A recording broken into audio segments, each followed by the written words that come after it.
Se há pouco falámos de alimentos para elas e alimentos para eles, está na altura também de dividirmos a função no que ao movimento diz respeito. Professor José Soares. Olá. Também há exercícios adequados, quer para homens, quer para mulheres. Há diferenças, não é? Visíveis.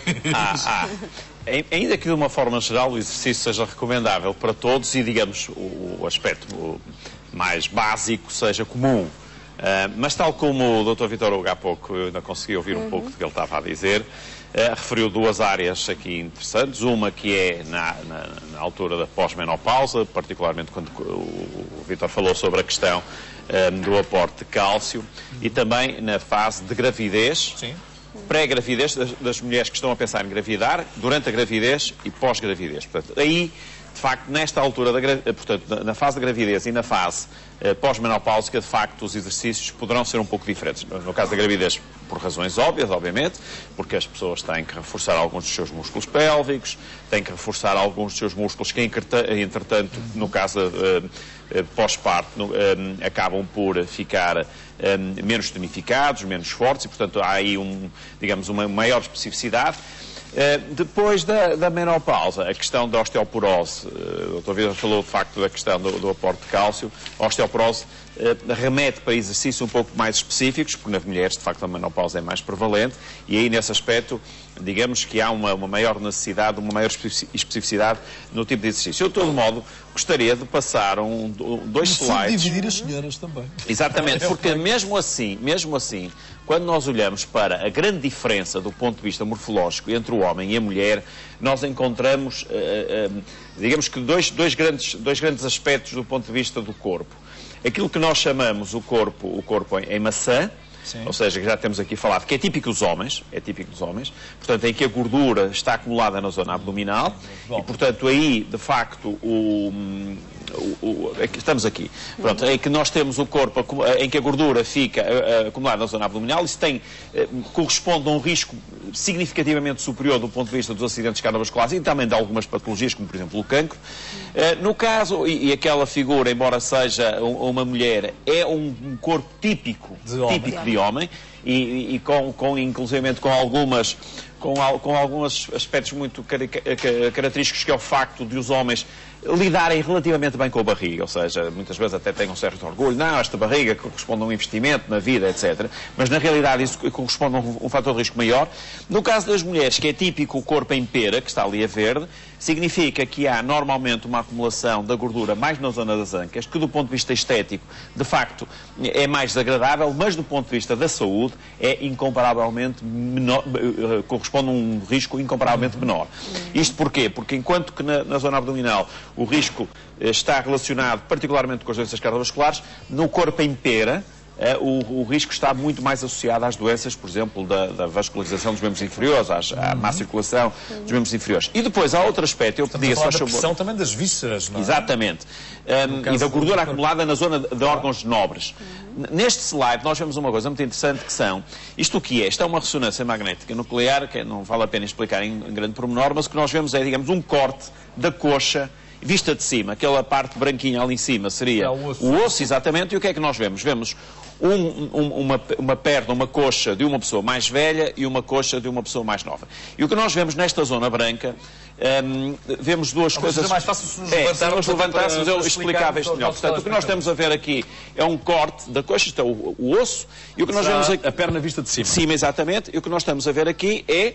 Esta zona branca é gordura, aqui nós vemos muito menos gordura que aqui, portanto há uma acumulação grande de gordura, mas muito pior que isso, e é o que acontece muito frequentemente nas mulheres, é uma infiltração da gordura no meio dos músculos. Ou seja, se nós estivermos a ver, são porções de músculos, e o que nós estamos a ver é a infiltração de gordura nesta parte, e inclusivamente uma certa desorganização. Se nós compararmos este desenho, esta fotografia, com esta, nós vemos que há aqui como que uma desorganização. Isto significa o quê? Parecem vários músculos. Exatamente, exatamente. Não é? Significa o quê? Significa que há uma diminuição da massa muscular e uma interpenetração da gordura nessa massa muscular. Qual é a consequência, particularmente nas mulheres? E por isso é que as mulheres têm que ter uma preocupação, particularmente do ponto de vista da menopausa, a partir da menopausa, de reforçar a sua massa muscular. Porque, por um lado, a sua tendência para acumular gordura já é maior, e por outro lado, o que acontece é que ao haver uma infiltração de gordura nesta zona, diminui a massa muscular, diminui a força, diminui o equilíbrio, maior probabilidade de quedas. E desprotege também o seu osso. Exatamente, o osso já está a começar a ficar desmineralizado, tal como o Dr. Daí Vitória... que as quedas normalmente são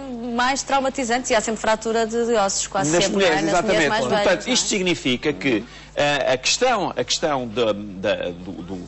da musculação, do ganho da massa muscular nas mulheres a partir de uma determinada altura é de facto um fator decisivo, porque 1/3 das camas hospitalares acima dos 65 anos na Europa Central são ocupados com fraturas. Portanto, a fratura é de facto um aspecto decisivo.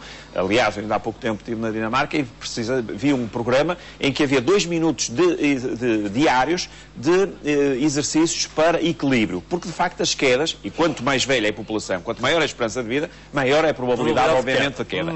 E a queda na mulher tem este inconveniente. Reparem, não só tem menos massa muscular, como tem menos equilíbrio, como inclusivamente quando cai, a probabilidade de fraturar é muito maior porque a mineralização do osso é menor. Claro. E o exercício, em paralelo com a alimentação, como o Dr. Vitório falou, é decisivo, não só para o aumento da massa muscular, mas fundamentalmente também para a mineralização óssea, ou seja, para o osso ficar mais resistente às próprias fraturas. Bom, mas a mulher e o homem devem ambos prevenir-se e não esperar por estes momentos onde os problemas têm maior probabilidade de surgirem, que será após os 65 anos. Portanto, há um hábito que tem que se criar mais cedo. Claro, claro. Os músculos têm uma característica muito interessante.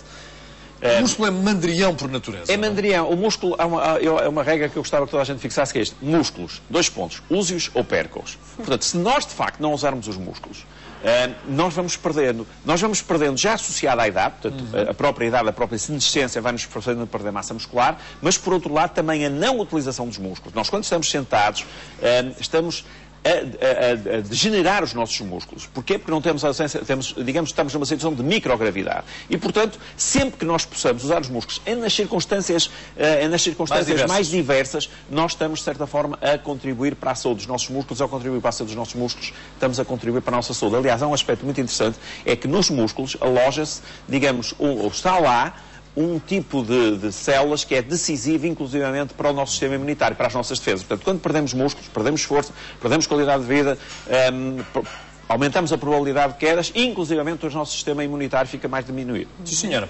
Nós vamos para a rua, tal e qual como fizemos com o Vítor Hugo. alimentação. Sim. E vamos também tentar perceber se o conhecimento dos portugueses, se há conhecimento por parte dos portugueses para diferenças no exercício. Foi muito a Serenela à procura dessas respostas. Será que há exercícios para eles e para elas? Olá, bom dia. Acha que há exercícios para eles ou para elas? Acho que sim. Acho que há desportos mais destinados a rapazes e homens e desportos mais destinados a raparigas. Como a dança, normalmente os rapazes têm tendência a fugir um bocadinho. Também depende um bocado do tipo de pessoa que nos estamos a referir, mas vamos ver rapazes normais, adolescentes, sei lá, o rugby, o futebol, o basquete, as raparigas mais a dança, o vôlei. Mesmo no ginásio vemos os programas de treino são diferentes para elas, com menos peso, para eles com mais peso, eles têm tendência a querer ganhar músculo, nós a definir o corpo, portanto, mas sempre houve assim uma diferença entre feminino e masculino. Acho que de um modo geral sim, apesar que não devemos fechar as portas para o particular, algumas pessoas, algumas mulheres com certeza encontrarão piada em desportos masculinos e o contrário também. Penso que, por exemplo, para dar um exemplo, deve haver mais raparigas a jogar futebol, mais homens a fazer balé. Os homens fazem desportos que exijam mais brutalidade e mais força, e as mulheres são mais delicadas, são mais...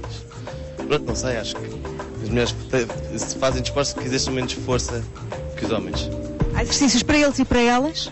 Pronto, eu acho que sim, eu também concordo com eles, porque isto também tem a ver com a atitude de cada um. Os rapazes têm mais uma atitude, sei lá, mais agressiva, mais... pronto, e elas são um pouco mais delicadas, mais sensíveis, que optam por desportos que mais para se divertir e não para, vá lá, competir. Eu acho que também há ótimas futebolistas e ótimos dançarinos, mas no modo geral é isso mesmo. Há aqui muita influência cultural, educacional. Há também hábitos que vão perdurando e que dificilmente se desfazem.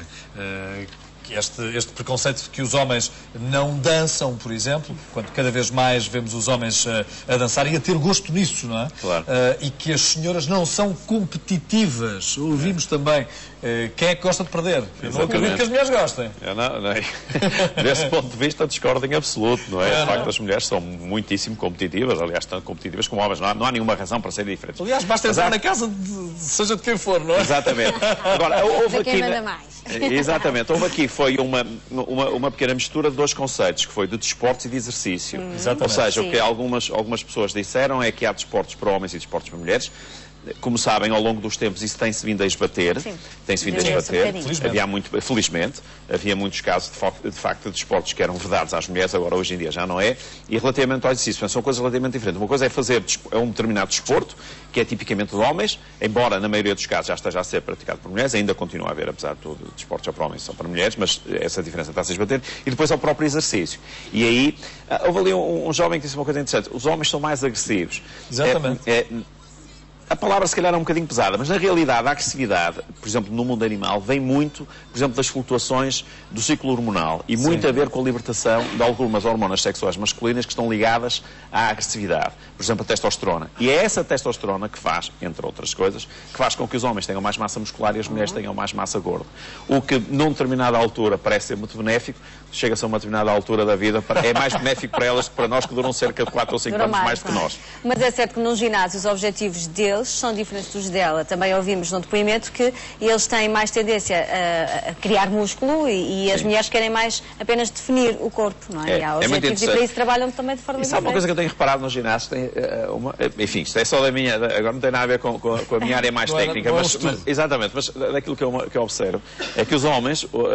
pelo facto de andarem com as pernas sistematicamente protegidas, escondidas, preocupam-se muito mais em muscular o tronco e os braços. E é muito habitual nós entrarmos no ginásio e verem pessoas muito fortes, não é? Muito fortes no tronco e nos braços, mas depois olha-se para as pernas são fininhas, porque as pernas de facto... Porquê? Porque há na realidade... Eu não sou de forma nenhuma crítica, acho que nós temos de ter, e o nosso corpo também corresponde um pouco à nossa autoestima. Claro. E se não for com outra motivação, pelo menos que seja com essa que as pessoas façam, é que ficam normalmente mais bonitas, que façam exercício. Na realidade, esta componente, hoje em dia, também se tem, enfim, este conceito metrosexual, por exemplo, é uma coisa que, entretanto, conjugou com alguma da vaidade tipicamente atribuível às mulheres. E, portanto, e também a frequência do ginásio é exatamente a mesma coisa. Mas é verdade, de facto. Os homens preferem muito, se fosse possível, a maioria das vezes que me perguntam, como é que eu consigo tirar esta gordurinha aqui das ancas? Como é que eu consigo, e os homens como é que eu consigo tirar estes, ficar aqueles abdominais, como já falámos 1000 vezes, iguais aos do Beckham? Não é fácil, não é fácil. Do Beckham e do Cristiano Ronaldo, que agora estão a competir para o melhor corpo. E do Mir, o nosso amigo Mir. E do nosso amigo Mir. Professor, muito obrigado. Obrigado.